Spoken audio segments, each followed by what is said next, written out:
Hey everybody, hello. Thank you so much for having me. It's such an honor, so much fun.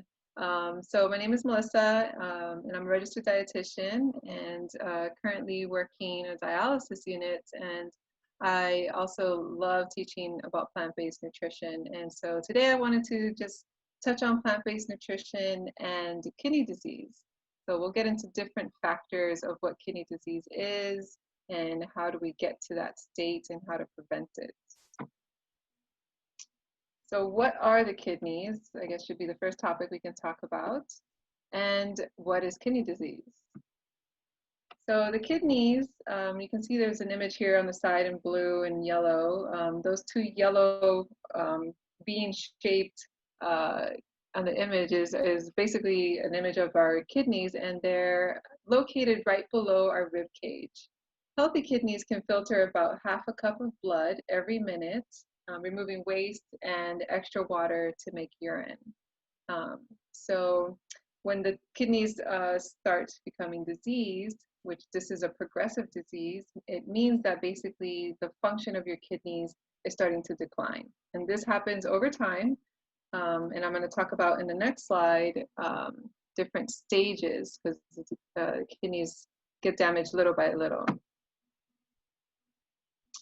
So there are 5 stages to kidney disease. And kidney disease, you'll also hear it be called chronic kidney disease. This is divided again into 5 stages. And for the most part, doctors will do a test called the GFR. So basically that's called the estimated glomerular filtration rate, which means how well your kidneys are filtering, or basically how well your kidneys are cleaning your blood. And I always like to tell people that our kidneys are super important because they are essentially our bodies and blood washing machine. So we really, really want to take care of these guys. So here's an image of our kidneys, and this is a kidney kind of like sliced in half. We have 2 of them again. Most people, we have 2. And when it's nice and healthy, you'll see it like this, nice, kind of like bean-shaped, kidney bean-shaped, kind of like where it gets the name from.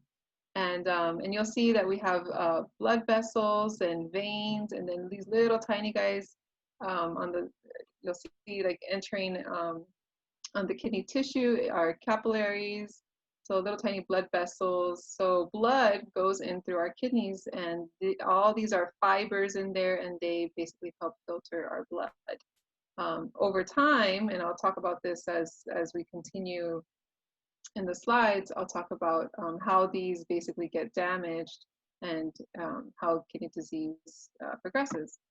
So taking a little snippet out here, this little black section here on the top down to the side here, this is like, expanded, made it really big. So you can kind of see that this glomerular or glomerulus is basically where our blood enters to get filtered. So it's really, really, really tiny.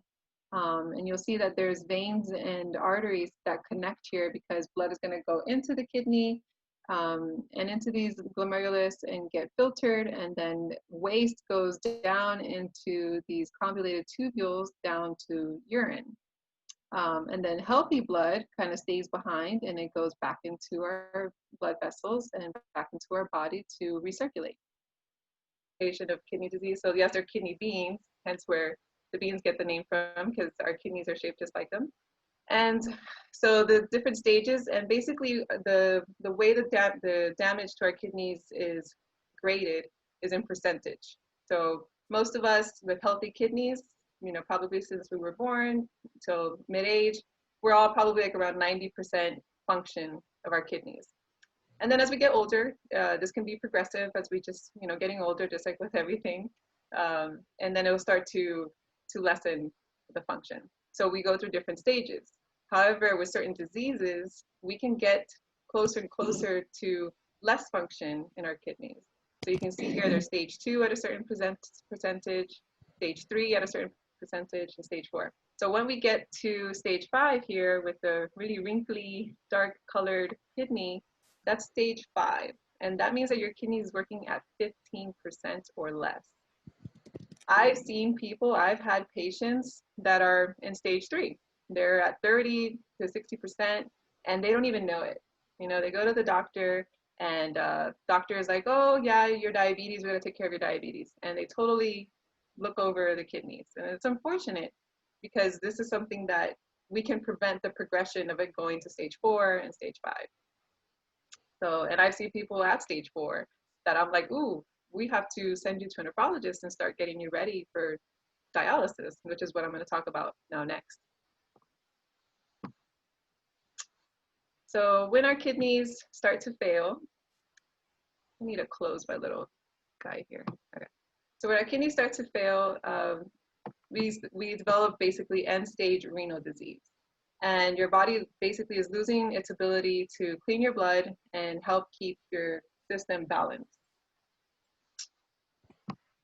And what happens at this time is that now we need to get on dialysis. So we might have to, so dialysis is the biggest option, and a lot of people can also get on a kidney transplant.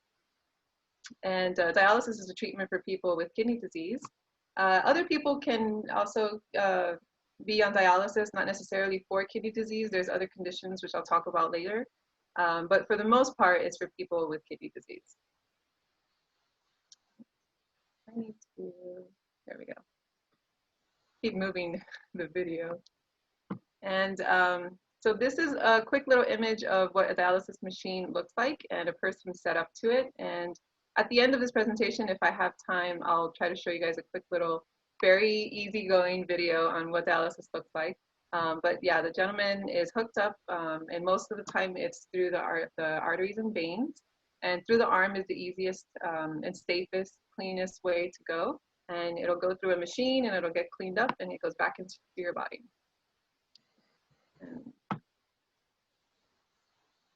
So how does dialysis work? There are two types of dialysis. There's hemodialysis, where your blood goes through a filtering machine, through a membrane, and it gets cleaned in that membrane and the machine. So it's basically leaving your body. And once it's cleaned, it goes back into your body. And then there is peritoneal dialysis, where they make a little incision and then there's a tube put into your abdomen area. And our abdomen area has like a sac called a peritoneum that encloses all of your organs. So they all stay nice together. Well, there's fluid that can be put inside that area, and that fluid will help remove the toxins from your blood, and then it'll get removed from your body from the same tube after a couple hours. So the average time spent dialyzing. So this is, I think, the biggest shocker to a lot of people, is the average person spends about 4 hours 3 times a week getting dialyzed. So that's a lot of time. So like a whole part-time job there, right? And not to mention the time you need to prepare before you go to dialysis. And then when you get out of dialysis, you feel so drained that pretty much the rest of your day is gone. There's also people that do dialysis at home.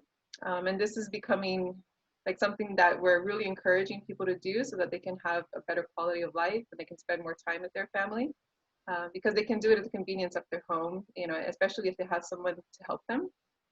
So they can do it overnight, and a nurse comes and sets you all up, and you still have all the support of, you know, a dialysis dietitian and a doctor and everything. But it's just more convenient, I think, to do it at home. So how does someone develop chronic kidney disease, right? This is what leads to dialysis. Well, the two main risk factors is diabetes and hypertension. So DM is for diabetes mellitus, and HTN is hypertension. Okay, so you'll see those in there too. So diabetes and hypertension, or high blood pressure, same thing, is two main risk factors. However, diabetes is the leading cause. Okay?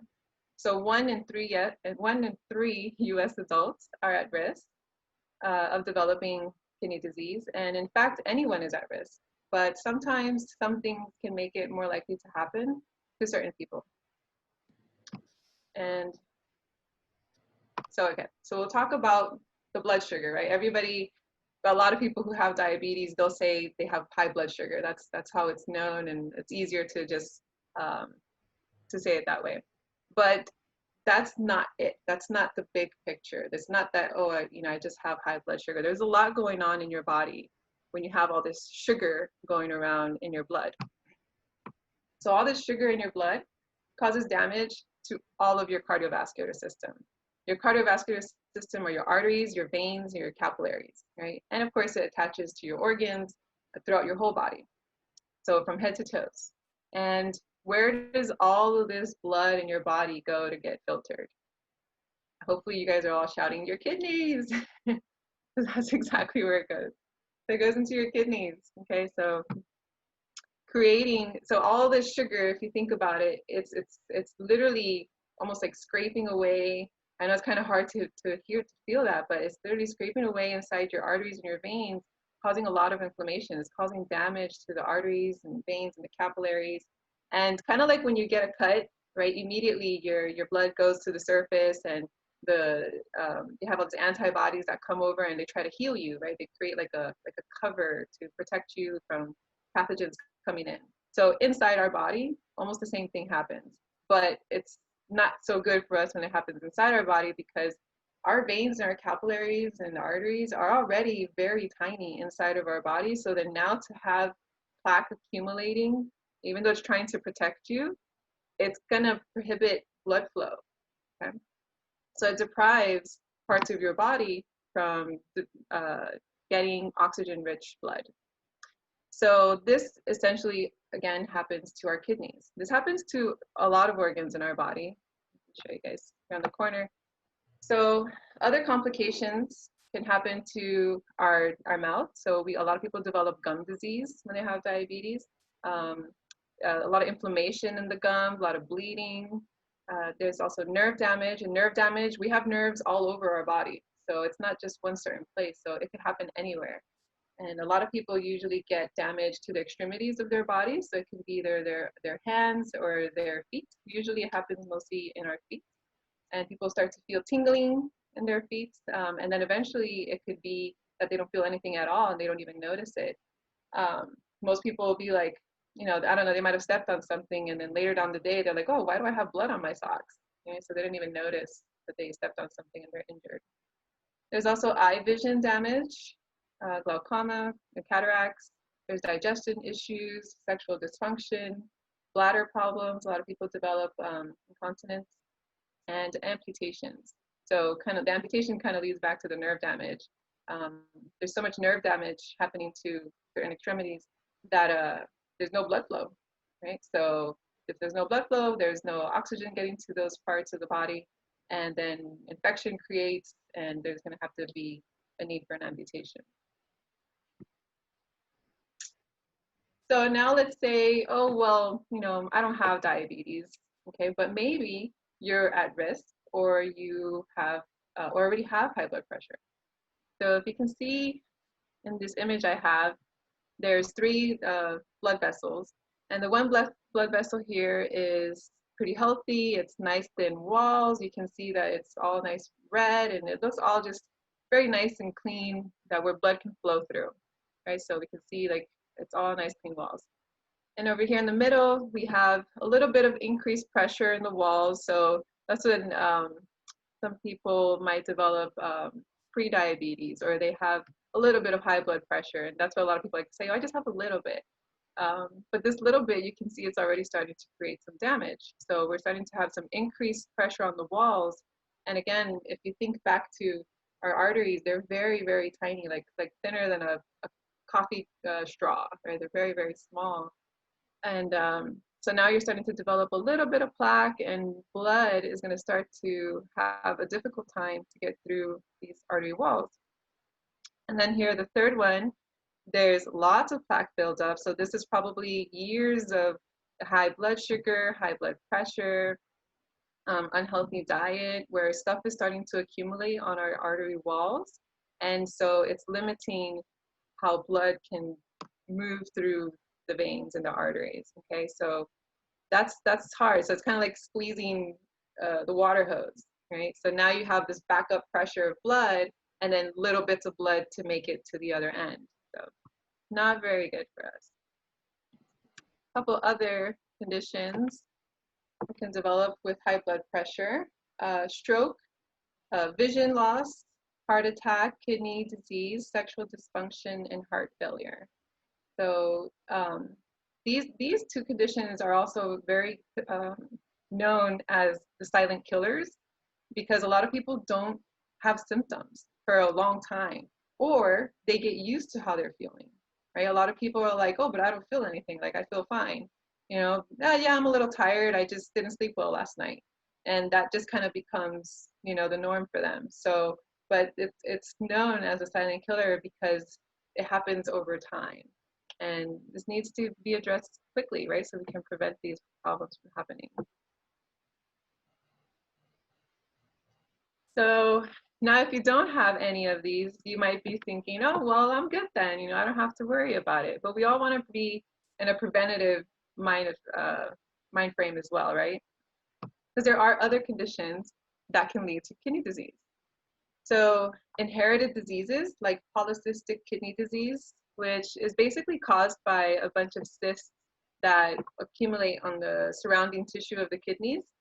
So that's not anything that we've done dietarily wise. It's just kind of something that happens. We get it, you know, inherited. There's malformations that can occur sometimes to a baby in the womb while it's developing in the mother's womb. So that's just, you know, something that happens. There's lupus, which is an autoimmune disease that occurs in the body when the immune system attacks its own tissues. There are obstructions that can cause problems, likely like kidney stones, tumors, and enlarged prostate gland in men usually. And repeated urinary tract infections, dehydration. So these two kind of go hand in hand. And I see your UTIs, that's what urinary tract infections are, as UTIs, happen more often in women due to dehydration or even just general infections due maybe probably to poor hygiene.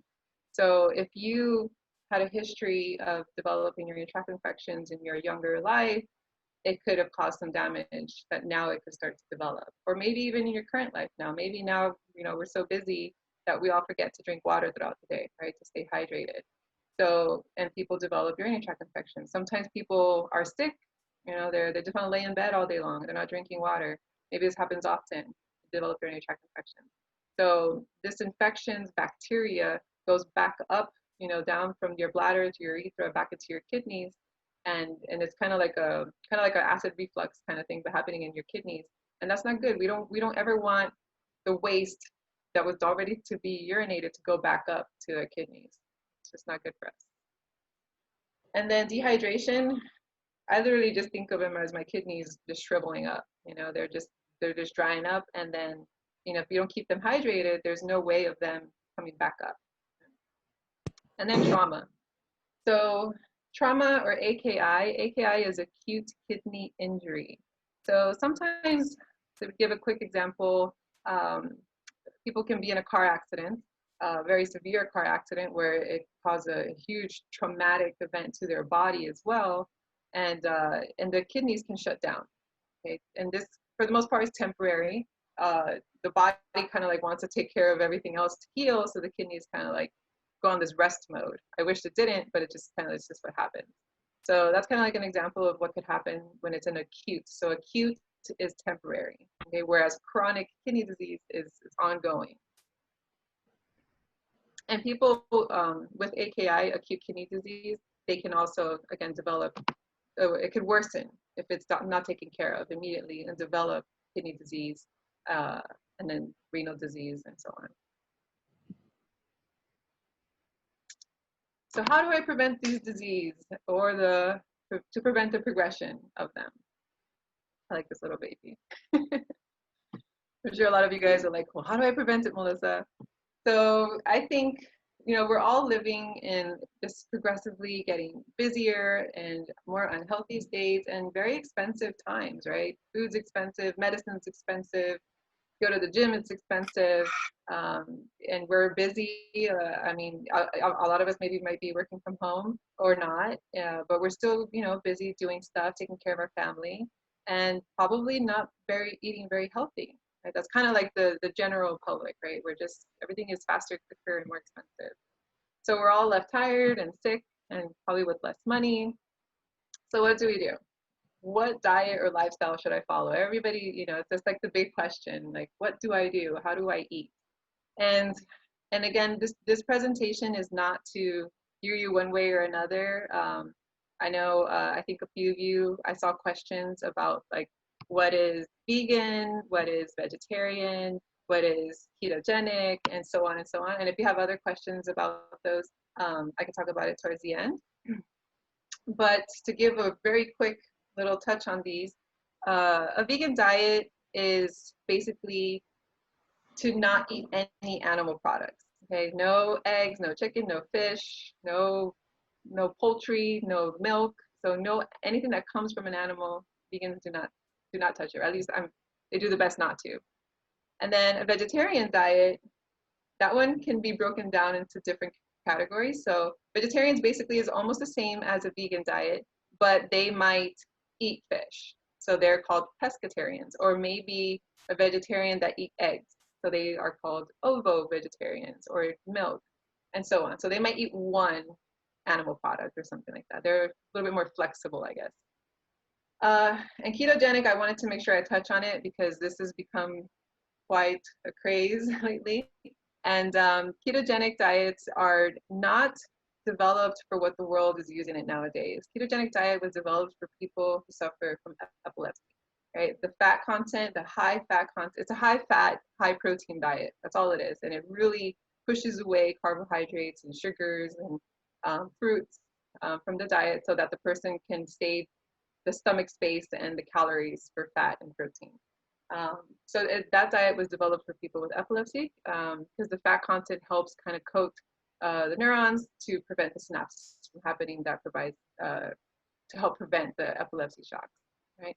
So I'm not here to push any of those. What I would like to say is maybe a little hint is to exercise more, sleep, practice stress management, hydration, and above all is just at least increase the plant food in your diet.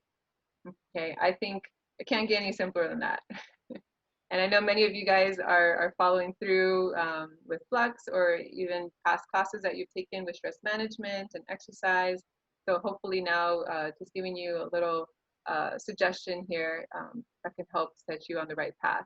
And then if you do choose to go vegan or vegetarian, then that's an extra step that we can always take, which is great. But as of right now, I think you can at least include more plants in your diet. That'll be a great option for you. And I'll break this down even further now.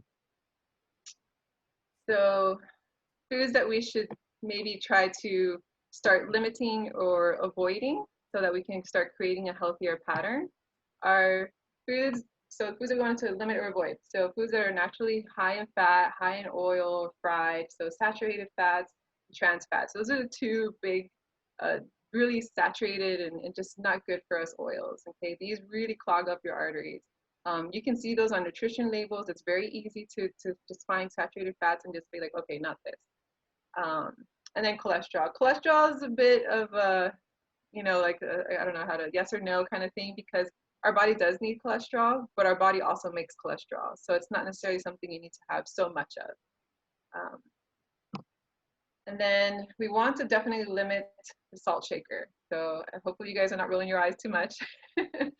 So pickled foods, salted or cured foods, just be careful with those because those are usually bathed in a lot of salt. And I know they're delicious and I enjoy them too, but not something you want to have every day all the time. And then on a nutrition label, so this is just a quick little tip here, look for sodium to be less than 600 milligrams. If you're buying a pre-packaged meal, try to get it less than 600. If it's 700 or something like that, it should be fine. What you don't want to do is something that's like 2,000 milligrams, because I'm sure many of you have seen it in like soup packages and canned soups and stuff like that. Those are really salted, and that's your day's worth of sodium, salt. And if it's a snack package, like a pack of chips or something, try to aim for it to be less than 140. Okay, so the American Heart Association recommends that we stay under 2,300 milligrams of sodium. And again, I've seen that in just in the packaged foods, like meals. And that's about a teaspoon of salt a day. So that's quite a lot of salt to be consuming in just one sitting. And I know even college students now, like it's so easy to go ahead and go grab those packaged foods and heat those up really quick and eat 2 of them for lunch, right? So that's a lot of salt. And then we cause damage and dehydration later on. And then we want to try to limit our sugar intake. So sugary, and I mean like added sugars. So in our beverages or snacks, so just to kind of give you an example, when you look at a nutrition label and you look down where it says the sugar content, 4 grams of sugar on its own equals a teaspoon of sugar. A can of Coke has about 39 grams of sugar, and that's about 10 teaspoons of sugar. So sugar adds up, and I'm sure I'm not going to sit here and eat 10 teaspoons of sugar. I can't even eat 1, right? But we can easily dissolve that in our coffee, right? And then drink our coffee like that. We can easily drink a can of Coke that way, and then you just drank 10 teaspoons of sugar. And we're doing it to ourselves, we're doing it to our kids, and then it just keeps adding up with the snack that we had later on, and so on. So these are the ones that I would like to say to avoid. And then we'll talk now about what foods to include in our eating pattern. So a variety of vegetables from all of our subgroups. Okay, so subgroups like our dark green, red, orange vegetables, legumes, beans and peas. That's what legumes are, they're beans and peas. Starchy and non-starchy vegetables. Okay, so starchy vegetable would be like potatoes, and non-starchy would be like a tomato. Right, so you have starchy food and non-starchy. And then fruits, especially whole fruits. A lot of people ask me, oh, well, can I do a V8? Can I do a pressed juice or something like that? Those are okay, not all the time, because you're missing out on all the fiber that the fruits and our vegetables provide that also have a lot of benefits to our body, which I'll talk about in a second here. And then we have grains. So at least half of your grain consumption throughout the day, try to make it whole grains. Okay, so if you had white bread or white rice or something like that, that's fine, but maybe for dinner, try to have whole grains, brown rice or whole grain tortillas or something that's whole grain. All of these provide your body tons of fiber and different kinds of fiber. Okay, there's fibers that help produce bulk in not only in your diet for you to feel fuller for a little bit longer, but also for your stool. Hopefully you guys didn't hear that. So providing bulk to your meal, feeling full, cleaning up your intestine lining, providing nutrients to your healthy gut bacteria, and again, to provide healthy stool. I think some of you guys tuned into Kristen's talk a couple of weeks ago. She talked about healthy gut bacteria, so that's a whole nother topic. And so fibers also in our fruits and our vegetables, all this is packed with vitamins and minerals, antioxidants, and phytochemicals. So quickly, what are antioxidants and phytochemicals? So antioxidants and phytochemicals in a nutshell, because this is a whole other topic that we can talk about, are compounds and substances that inhibit oxidation. Okay, oxidation is not a good thing. We don't want that in our bodies, because oxidation is basically a chemical reaction that can produce free radicals, and these can cause damage to our cells, okay, causing illness and aging. And this happens inside. And that's the thing that a lot of people think. They're like, oh, well, I feel fine and I look fine or whatever, but what's happening inside that we can't see it. So by eating fruits and vegetables, you provide yourself the antidote to prevent the oxidation. And these also help with decreasing inflammation. Okay, so a lot of the high fat food, the sugar, and the fat content, salt, all that creates a lot of inflammation in our body, whereas the antioxidant foods help decrease that inflammation. Okay, so there can be a little bit of a balance here, which is what we need to include more in our diet. And again, this is inflammation that happens throughout your whole body, right? Arteries, veins, organs, all of you.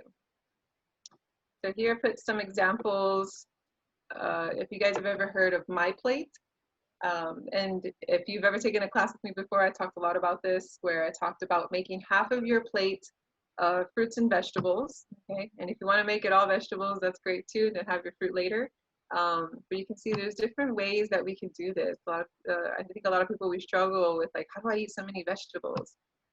So there's a lot of different examples. You can always go online, and there's tons of meal plans out there. There's tons of dietitians doing meal plans for us to, so it can be pretty simple. We just have to, I always try to tell people we have to deconstruct, so think of like maybe 1 or 2 vegetables that you can have today. Maybe you do like in the picture here with the spaghetti, some lettuce and tomato.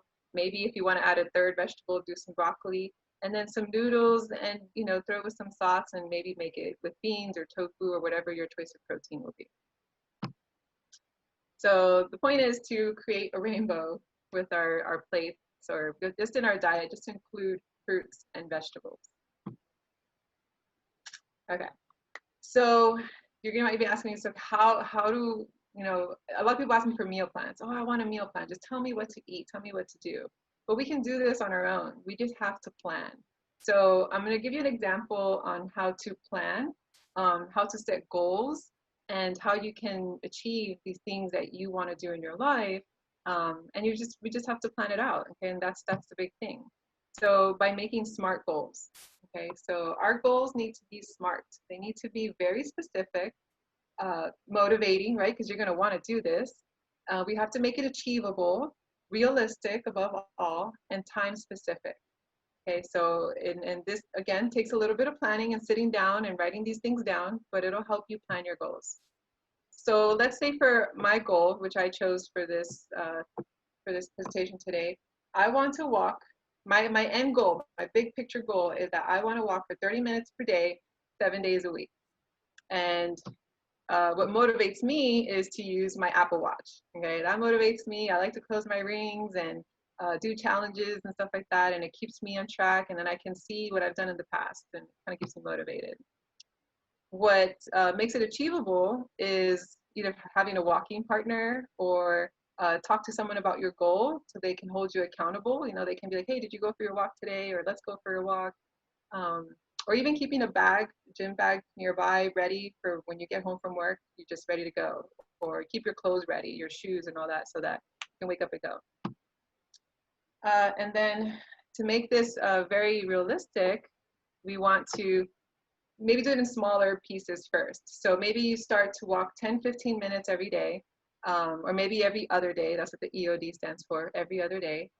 Or maybe you decide to do this first thing in the morning or during your lunch break. So whatever is realistic to you. Okay?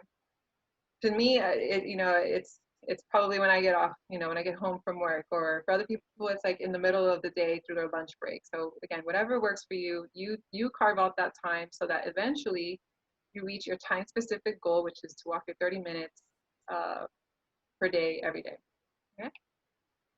So that is all for me right now, and I'm glad we have a good 20 minutes to answer some questions. So go into our questions. All right. All right, Flux. Okay, Lily sent that one. What is GFR number associated with the different stages? Hi, Julie. So kind of like what I showed in the presentation, the GFR, depending on what percentage your kidneys are functioning. So let's say you're anywhere between like 30 and 60%, then you might be at stage 3. And that just means that your kidney is functioning within that percentage. So your kidney has gone from working almost 100% maybe a couple years ago. You had a very healthy kidney, and that's great, but then over time, it starts decreasing its function. So kind of like thinking of like emptying a glass, like you have less and less and less space of function in your kidneys. Okay, so that's basically what that number represents. It's just how well your kidneys are functioning. Once it reaches 15% or less in that GFR number, then your kidney is barely making it through. Like you're having tons of toxic buildup because they relieve all the urine and all the toxins from your body. And so now it's just going to accumulate inside your body because the GFR, your kidneys they can't function. They can't filter it. So it's like, sorry, and it's just going to stay inside your body. So when we get our blood tests and the GFR has a number, like Mhm. it, like my mom's has kidney disease and it's number 21. Mhm. Does that mean 21%? Yes. Okay, it never said percent, it just had a number. So that's why I see. So Yeah. like the doctor always says, when you get down to like 15, you got to go on dialysis or something, Yeah. right? That's Okay, correct. thank Yeah. you. Yeah. And don't, I wouldn't wait, because that can happen at any time, right? Like it could be she's great today and then tomorrow she got a cold and it drops. Yeah. So try to be on top of it, get doctor checked. Because if she does have to go on dialysis, she has to prepare. And that video that I attached to this slide is really good because it shows how the patient is prepared for dialysis. There's certain preparations to the arteries and veins that need to happen in order to get them ready for dialysis. Okay. And So I'm not. Go ahead. also, a normal blood test, when it comes back, it doesn't sometimes have a number. It just is like saying it's greater than 90 or less, Yeah, right? yeah. That's been like my biggest pet peeve my whole life. I've seen it where it says greater than 60, and then that's to Right. me is like, well, that could mean stage 2 or 1. So what I tell people is like the first time you see your GFR, don't take it.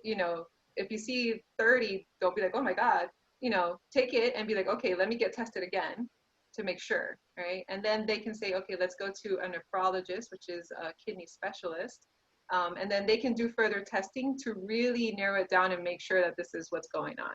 Because, like I mentioned earlier, there can be situations where your kidney is in an acute stage where it's like temporarily damaged, right? And then you'll get over it. So yeah, so it could be either way. So I like to really present it as like, we need to take a look at this to make sure. Thank you. Yeah, you're welcome. Thank you for your question.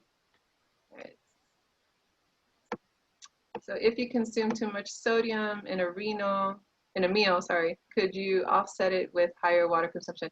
Yes and no. I would definitely say consume more water throughout the day. That should just be the normal, for what you should do every day is consume plenty of water to stay hydrated. But if you do consume high amounts of sodium, definitely drink more water so you can flush out your kidneys and flush out that sodium from your body. But I don't want to say that'll be your excuse to eat high sodium every day. Okay. But if you went to go have some delicious ramen or something, just make sure you drink more water. Try not to drink all that soup. And what are causes of oxidation? Good question. Okay, so causes of oxidation. So if we eat foods that are not good for us, like I like to give an example of like oil, right? So if you ever cook with oil, if you ever left oil sitting out after you cooked a meal, and maybe you reuse this oil a couple of days later, which I know some people who have done that. You see my parents laughing. So if you ever do that, you can see that sometimes it has to start to develop a smell to it. And maybe you're used to it and you don't even notice it, but that smell is oxidation. It's oxidative and it's not good anymore. Okay. This happens to oils. If you've ever had like a can of even good cooking oil that maybe you haven't opened it in a long time, once you open it, it has like a really weird smell. It happens to nuts. Like if you have almonds and walnuts sitting around for a long time and you open the bag and it's like, whoa, this smells a little weird or tastes a little funny. It's oxidated, right? So when oxygen, air gets to it over a period of time, it starts to basically change its chemical structure and it's not good anymore for us. And then for some of us, if we're eating this high fat foods, when we're cooking oily foods, fatty foods, this changes its chemical structure and causes oxidative stress as well. And we eat that, right? So when we're doing that too much for too long of a time, then it causes the oxidation. Next question is kidney disease reversible to normal? In my experience, and I've talked to a lot of people in the kidney field, we have never seen someone to go, and this is pretty dramatic, let's say from kidney disease, like being on a dialysis machine, to reversing all the way to normal. That's just absolutely impossible because the kidneys have shriveled, they've died down, okay? I've seen and heard of people go from like, let's say 30% to 45%. So they've gone from, the stage, they're still in the same stage, but they're improving, right? So I've seen a little bit of that, but never go from, really bad to almost normal because again, the kidney is dying down. So I guess the way in my brain, how I picture it is that there might have been a start of extra damage happening when they're reaching like stage 3. And then they started to take care of their health and eat healthier and drink more water and start getting the kidneys filtered. And maybe that helped improve those weaker GFRs that were starting to malfunction, right? So it started to improve those guys. But the ones that have died out, like there's no way of bringing those guys back. Let's see, I have another question. Does moderate, like once a month, alcohol consumption come into effect, or is it just recommended no alcohol at all?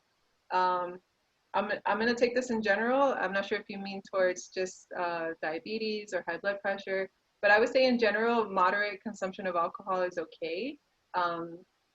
So for a person with diabetes, alcohol does a really interesting thing. It actually, and I hate to say this, but it brings down your blood sugar. But that's not a good thing always, because if you are on medication, then it brings down your blood sugar even more, right? And then now you could possibly end up in a coma. And sorry, putting smiley faces, that's not where you want to go. So it can be very dangerous. A lot of people like to go out and party, and they're on medications and they're drinking, and then the blood sugars plummet and they can end up in the hospital in a coma. So that's not safe. And then alcohol consumption, of course, can cause damage to other parts of our body, like our liver. So we definitely want to be careful with that. And again, alcohol is a toxin. So over time, if you're drinking lots of alcohol, your body, the first thing it wants to do is take care of the alcohol. And so it doesn't do anything else for your body. It's just like, just take care of this alcohol first. So it's pretty toxic, and it's just harmful to the body. But anyways, so for men, 1 or 2 beverages is fine. That's kind of like the number where we want to stay under. And for women, it's 1 alcoholic beverage. Stage 2 to normal. Oh, that was adding to your question. So yeah, I mean, if someone is on stage 2, again, I haven't seen it go like completely healthy, but I've seen it, go back a couple points. And you might be at the very cusp of stage 2 and then be able to come back to normal. That's fine. But at stage 2, I would just really focus, and stage 3, just focus on eating healthier, exercising to prevent the progression of the disease. Any other questions? Hi, Melissa. Hi, can you hear me? Yeah. Okay. I've really enjoyed your talk. I've learned a lot. And I wanted to share that yesterday was my 1-year milestone since my heart surgery last year. So I was very fortunate to be able to join the Ekahi Ornish right after I came out of the hospital. And it was a great start for me to start changing my habits and learning new ways of eating. And I also started paying more attention to my blood work.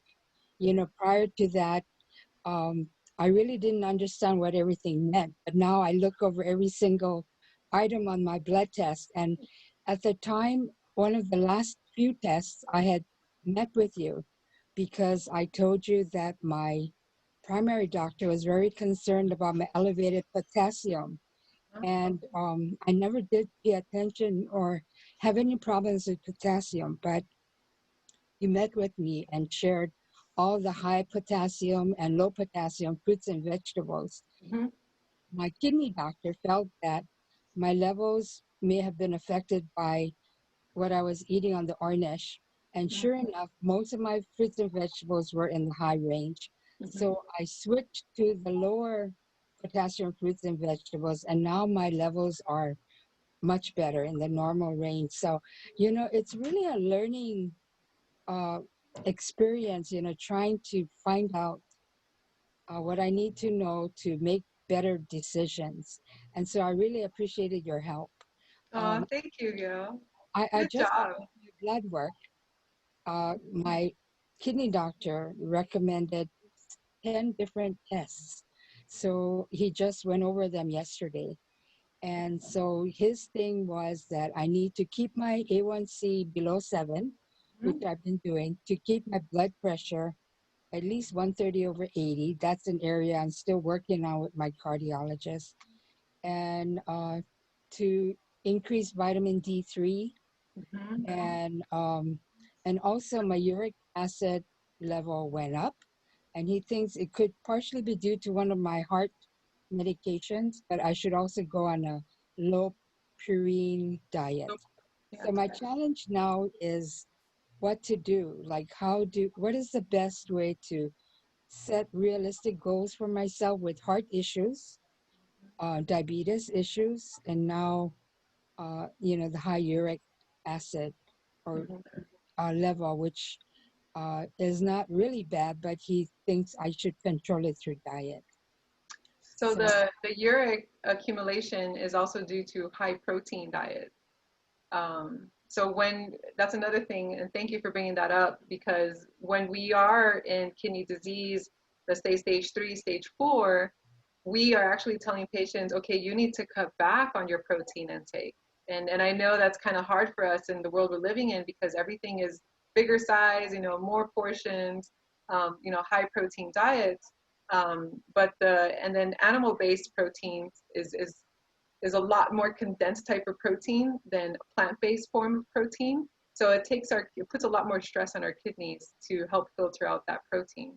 So another big thing, and which is why I like to combine plant-based nutrition with kidney disease, is to consume more plant-based proteins. So, and going through the Orange program, you're aware of that. So, plant-based options of proteins are our beans and our legumes and tofu products, our soy products.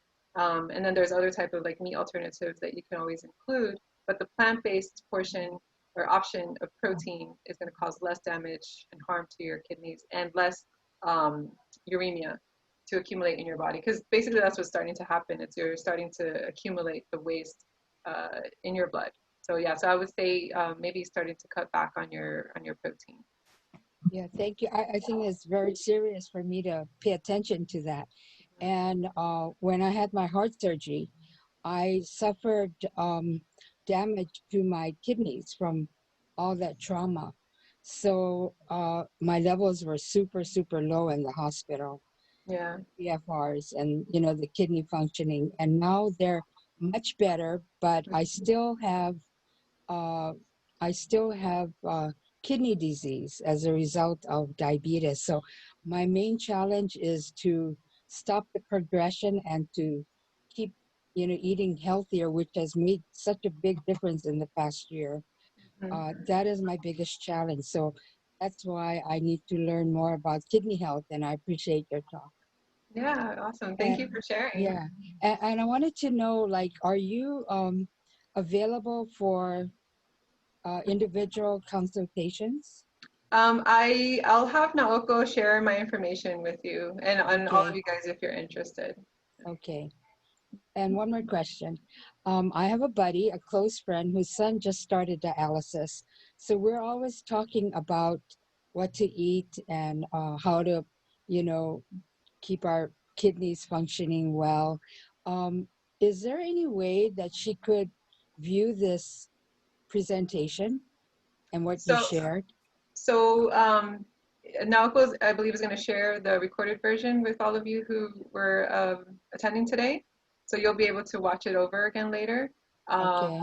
but and for those, and just a quick side note, I know we're reaching the hour, but I'm happy to stay over if you guys still have questions. So just letting you know.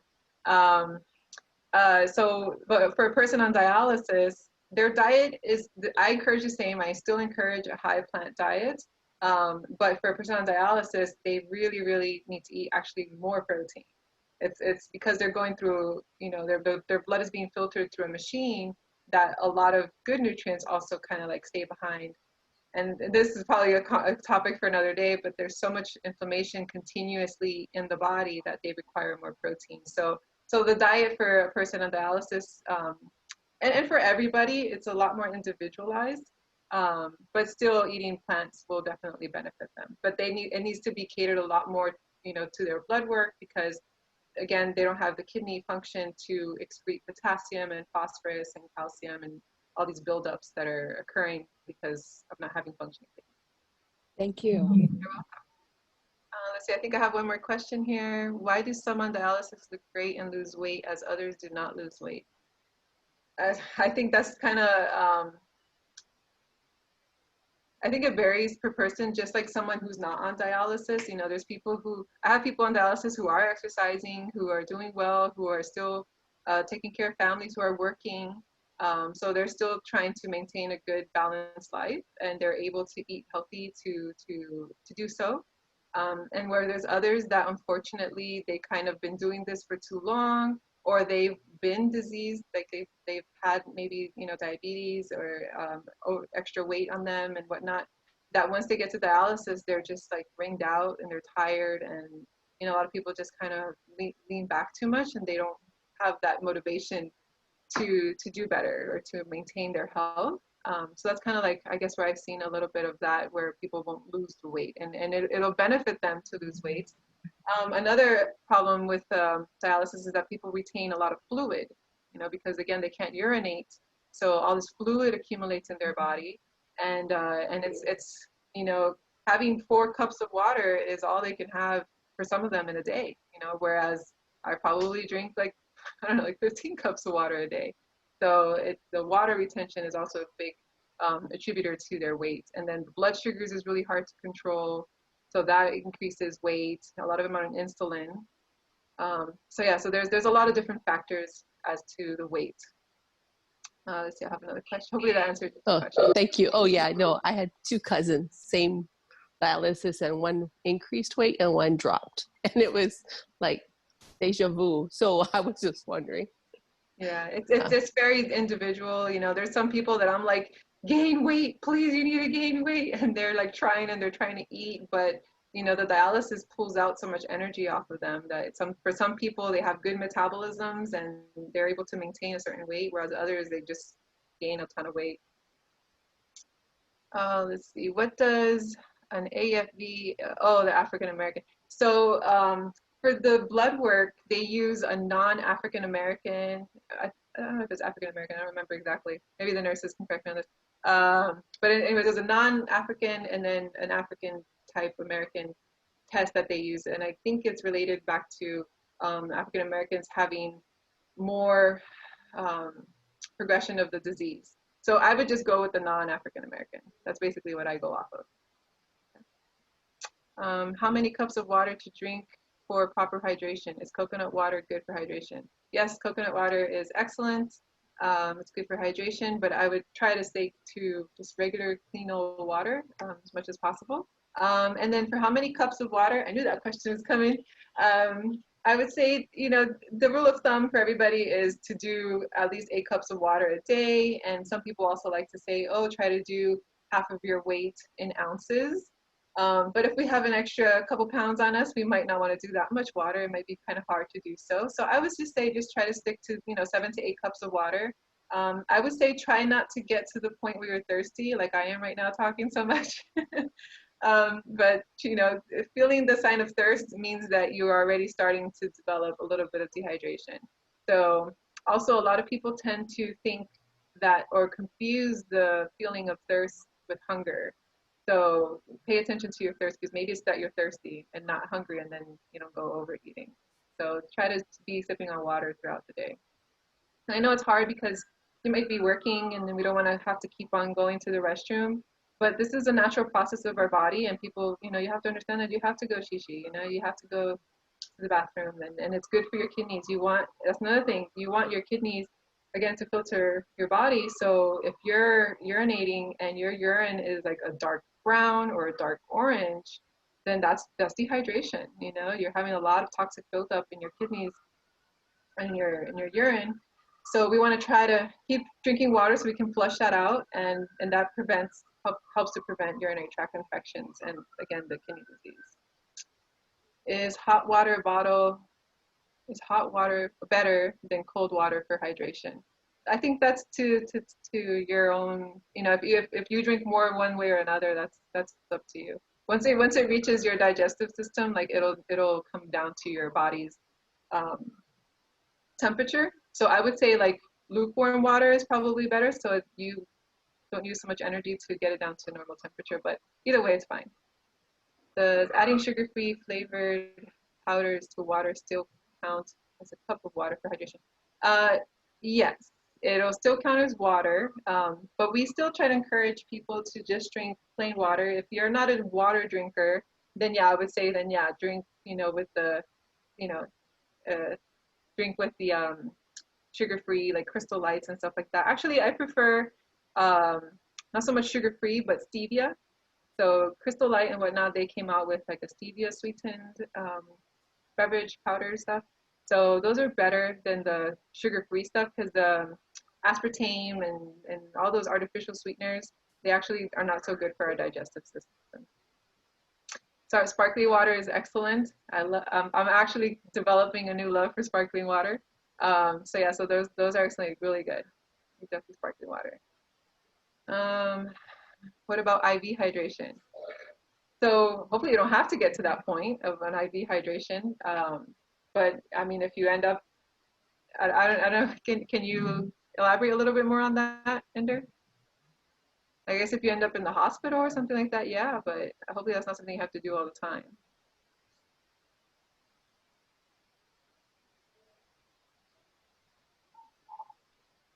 All right.